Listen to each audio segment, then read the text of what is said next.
In today's video for August 11th, 2018, talking about this matchup here between the Minnesota Vikings and the Denver Broncos, two teams that had very different levels of success back during the 2017 campaign. And in terms of where these two teams are pegged at by Vegas, you have the Minnesota Vikings. They went on to win 13 games last year during the regular season. And then in terms of their 2018 win total, Vegas has them taking a step back and putting their over-under win total at 10 games. So a 3-game difference there. And I'm actually a little bit surprised to see it not slightly higher than that. Of course, 10 is one of the higher win totals that we're seeing on the board here.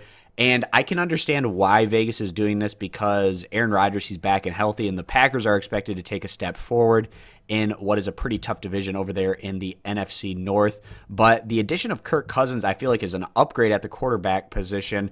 And as a result, the Vikings could potentially be more dangerous this year behind what was a very strong defense back in 2017. So it'll be interesting to see how that plays out. And then on the Denver Broncos side, they just haven't been the same squad ever since Peyton Manning left and retired. Of course, perennial playoff performers there and even going on and winning the Super Bowl. But the Denver Broncos, they haven't been able to figure things out at the quarterback position since Peyton Manning. And it could be that position here again in 2018 for the Broncos. But in terms of their win total, Vegas has them taking a step forward. They won only 5 games last year, but right now they're pegged at 7.5. So about a 2.5 win difference there that Vegas sees for this Denver squad. Now, going back to the Minnesota Vikings, taking a look at their quarterback depth, you have Kirk Cousins, but then behind him, not necessarily the greatest quarterback depth with Trevor Siemian, as well as Sloter as well, Kyle Sloter. So I'm not sure that the Vikings,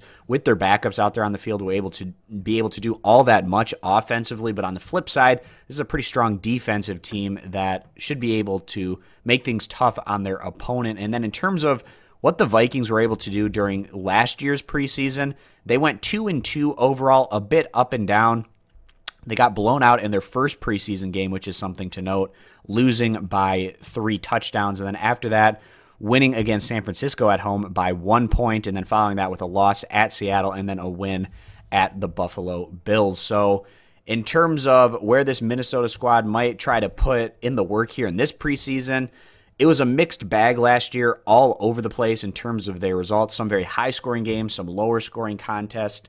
Now coming on the road here to the Denver Broncos, who were actually a really strong preseason team back in 2017. They just weren't able to carry that over at all into the regular season. But they went 4-0, and on their home field, they went on to beat the Cardinals by 4 touchdowns. They beat Green Bay at home by a field goal, and then they blew out the San Francisco 49ers on the road by 19 points, and then finishing things up on the road in Chicago with a 1-touchdown victory for the Broncos. So even though the regular season for Denver was just awful in 2017, they were actually really strong and put a lot of effort into their preseason to have a bit of success there. So in terms of Denver's quarterback depth, it's actually a situation where they have Case Keenum, who was able to lead Minnesota to a lot of success last year. Maybe he has a chip on his shoulder coming into this one, trying to prove himself against his team that went in a different direction, bringing in Kirk Cousins.